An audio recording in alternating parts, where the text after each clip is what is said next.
பேசி பழகினால் அதில் காதலோ காமமோ தான் இருக்க வேண்டுமா என்ன? ஏன் இந்த சமுதாயம் கொச்சையாக நினைத்து நினைத்து கொச்சைகளையே உருவாக்கி கொச்சைப்பட்டு நிற்கிறது? இடைவெளிகள் இங்கு பண்பாட்டை பாதுகாத்ததை விட பாழாக்கி விட்டதே அதிகம். தவறுகள் உடல் ரீதியானது மட்டும்தானா? மன ரீதியான தவறுகளை எங்கே புதைக்க? மன புற்றுகள் வளர்ந்தால் சமுதாயம் எங்கும் பாம்புகளை ஆட்சி செய்யும்.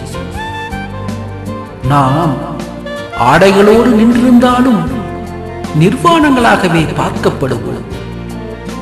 ஆதலால் என் சகியை விலகி நின்று விகாரங்களை வளர்ப்பது விட்டு நெருங்கி நின்று நேசங்களை வளர்ப்போம். வா அருகில்.